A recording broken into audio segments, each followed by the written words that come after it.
What happens when a fired Space Force commander who dared to challenge the government's divisive DEI policies gets a direct response from Donald Trump himself? Spoiler: it's not just any generic response. Trump takes it to a whole new level. Today we'll talk about the explosive exchange between Matthew Lohmeier and Trump, how DEI seeped into the Space Force, and what Trump plans to do about it. Stick around. This isn't just another town hall moment. It's a deep dive into what's really happening inside the military and how one man's bold question could reshape it all. Meet Lieutenant Colonel Matthew Lohmeier, a man who doesn't just follow the path, he makes his own. Lohmeier's military career is impressive, to say the least. After graduating from the Air Force Academy in 2006, he went on to become a decorated F-15 pilot, racking up over 1,200 flight hours. But that's just the beginning. He wasn't content with sticking to one area of expertise. Lohmeier transitioned into space operations and eventually became a commander in the newly formed U.S. Space Force, leading the 11th Space Warning Squadron. This squadron was tasked with providing missile warning capabilities to safeguard the U.S. and its allies from emerging space-based threats. But let's dive a little deeper into Lohmeier's background, because there's more to him than just piloting and space tech. Not only is he a military leader, but he's also an academic powerhouse. Lohmeier holds not one, but two master's degrees, one in military operational art and science and another in military strategy. This guy doesn't just fly planes and command squadrons, he's been rigorously trained to think about big-picture military strategies from every possible angle. However, his career took an unexpected turn in 2021 when his outspoken critique of DEI policies within the military cost him his command. Lohmeier wasn't shy about speaking up on what he saw as the dangerous infiltration of Marxist ideologies through DEI training. He saw these initiatives as a direct threat to military cohesion, arguing that they created unnecessary divisions among troops rather than unifying them. And here's the kicker. He didn't just express these views privately. He went public, promoting his self-published book, Irresistible Revolution: Marxism's Goal of Conquest and the Unmaking of the American Military.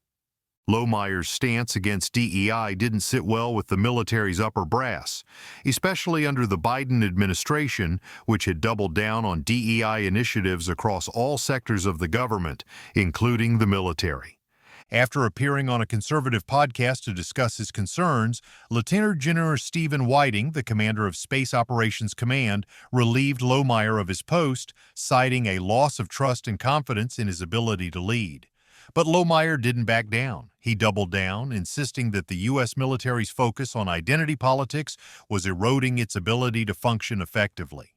In Lohmeier's eyes, DEI wasn't about creating a more inclusive military. It was about enforcing a specific ideological agenda that sidelined merit in favor of quotas based on race, gender, and other identity markers.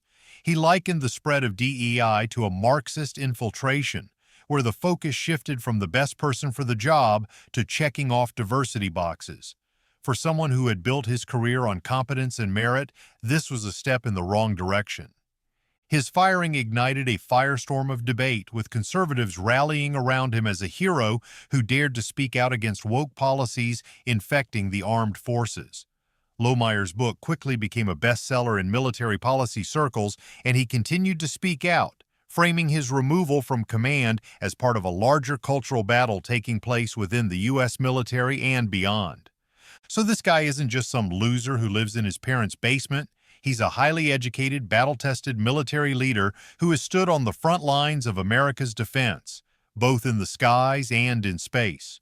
But like most of us who have common sense, he's also someone who sees a deeper fight brewing, a battle against ideologies that, in his view, threaten to undermine not just the Space Force, but everything else the U.S. military stands for. Speaking of Space Force, let's talk about how it all started. Back in 2019, President Donald Trump signed the National Defense Authorization Act, officially creating the U.S. Space Force. While it may have sounded like a plot straight from a sci-fi movie, Trump's vision was clear. He wanted to secure America's dominance in space, recognizing it as a critical battleground for national security. This was the first new branch of the U.S. military since 1947, signaling just how significant the moment was.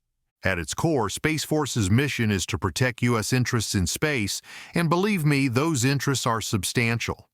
Think about it. Space isn't just about astronauts and exploration anymore. It's the backbone of how modern societies operate. Global communications, missile detection, GPS systems, banking systems, and even streaming services rely on satellites orbiting miles above us. If those systems get disrupted, the consequences would be catastrophic. That's why Space Force's primary goal is to deter any threats and ensure America's space assets remain secure. Some of you might be wondering, who exactly poses a threat to U.S. space dominance? The usual suspects, Russia and China. Both of these countries have been aggressively developing technologies to disrupt or destroy satellites, and they've been making strides. Back in 2007, China shocked the world when it tested an anti-satellite missile, successfully blowing up one of its own defunct weather satellites. While the test created a dangerous cloud of space debris, it also sent a clear message. China has the capability to take down satellites. This isn't just a hypothetical threat, it's real, and it has enormous implications for the U.S. Russia hasn't been sitting idle either. They've tested their own anti-satellite weapons, including ground-based missiles capable of reaching orbit and space-based systems that can disable satellites more discreetly. These aren't just military satellites we're talking about. Any satellite that plays a role in communications, navigation, or early warning systems is a potential target. A successful attack could leave the U.S. vulnerable in both military and civilian sectors. And it's not just missiles. Both China and Russia are working on cyber capabilities to hack into satellites or jam their signals, further complicating the battlefield in space. With these threats becoming more advanced, the creation of Space Force wasn't just a smart move, it was necessary. Control of space means control of the battlefield and, by extension, the ground. If adversaries can disrupt satellite systems, they can cripple an entire nation's military operations or civilian infrastructure. Now, it's important to note that when Trump launched the Space Force, he had a meritocratic vision. It wasn't supposed to be just another bureaucratic branch of the military. It was about making sure that the U.S. remains a dominant force in space by putting the most skilled, talented, and capable individuals at the helm. Performance mattered. In space, there's no margin for error. Trump's idea was to strip away the noise of identity politics and make competence the highest priority. But after Biden took office, things began to shift. DEI initiatives were no longer just a side project. They became central to almost every government sector, including the military. From healthcare to education, DEI wasn't just encouraged, it was mandated. And the military, an institution that had long been about discipline, performance, and results, was no exception. Biden's administration doubled down on DEI training, making it clear that this wasn't just a passing trend. It was a core part of how the government would function. Under Biden's leadership, the push for DEI in the military began focusing heavily on identity politics and critical race theory. The goal was to create a more inclusive military, but people like Lieutenant Colonel and Matthew Lohmeier saw something far more concerning. Lohmeier, a Space Force commander, argued that these initiatives were less about uniting the military and more about dividing it. Instead of focusing on the qualifications and expertise of service members, DEI training began emphasizing racial, gender, and other identity-based metrics, shifting the focus away from merit.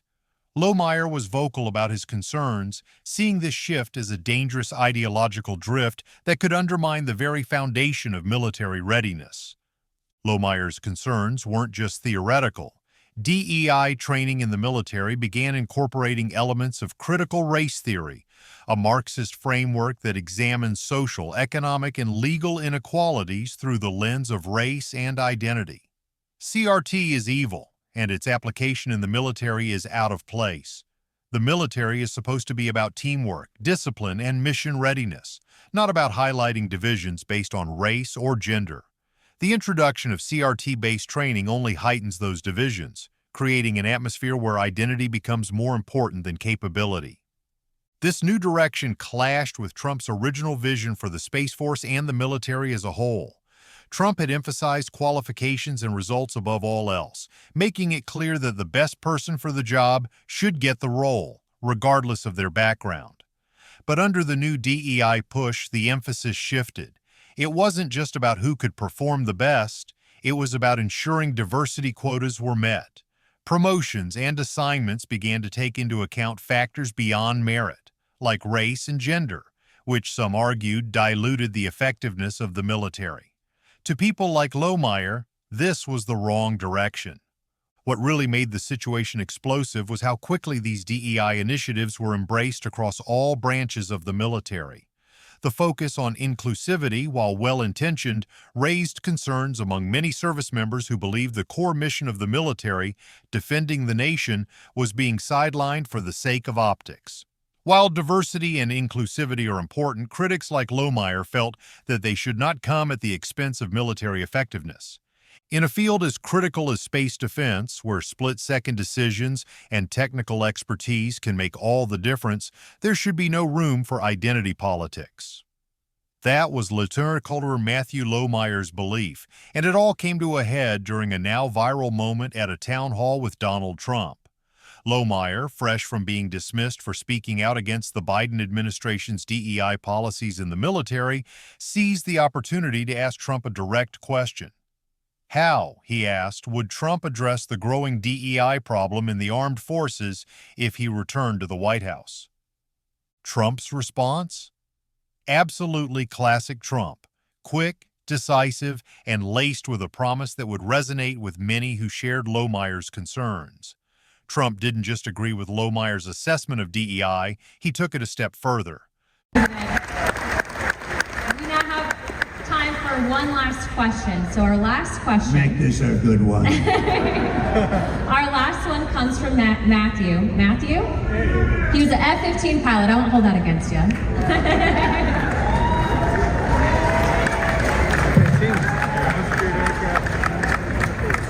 Mr. President, first off, I want to speak on behalf of everyone here and say thank you for taking time tonight to speak with our troops. He's so sincere. We got a lot of good-looking men in this audience, don't we? Huh? He said a lot of good-looking men in the A lot of crowd. good-looking women also, by the way. Yeah, a lot of good-looking women too. Okay, go ahead. I'm going to revisit something you've talked about already. My name is Matt Lohmeier. I was an Air Force F-15 pilot, and I was a commander in your newly created U.S. Space Force. I am also the first veteran of the Space Force because under the Biden-Harris regime, I was fired from my command and lost my pension for criticizing DEI trainings that were rampant in the military. Those trainings are still dividing our troops, and thank you for saying you would fire those few woke generals who are a big problem. Big on. I'm going to suggest that it might, in fact, require ongoing oversight and a persistent, consistent, watchful eye within the Pentagon to ensure this monster never returns to the Defense Department. Will you consider establishing a special task force, office, or position to ensure that these monsters never return to the Defense Department? You know what I'll do? And I'm pretty good at this stuff. Sometimes you get it wrong. I'm going to put you on that task force. I think it's good. Yeah!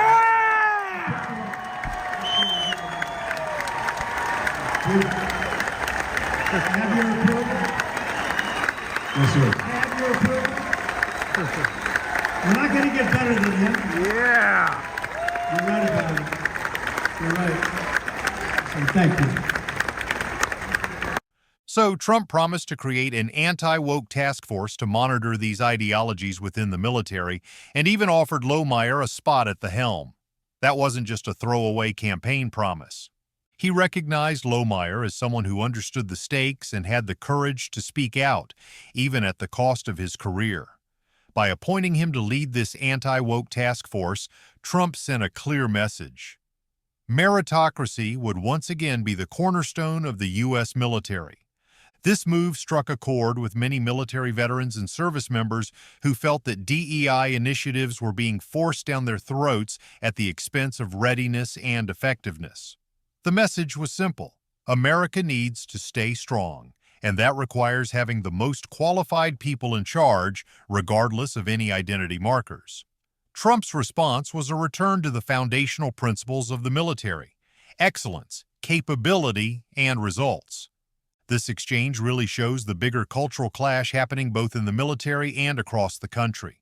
On one hand, there's this push for DEI policies aimed at addressing so-called inequalities.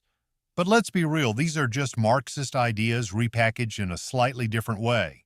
It's the same narrative. There are oppressors, there are oppressed, and somehow the government is supposed to step in and level the playing field for everyone. On the other, there's a belief that merit and competence should remain the gold standard. These are the foundations of capitalism, which admittedly isn't perfect. But it's 1,000 times more preferable than communism, but that's a topic for another day. So what's your take on DEI policies in the military? And what do you think of Trump's answer to Lieutenant Colonel Lohmeier's bold question? Let us know in the comments below. If you enjoyed this video, make sure to like and share it with your family and friends to spread the word, and don't forget to subscribe and hit the bell icon so you don't miss any updates. Thanks for watching and supporting the channel.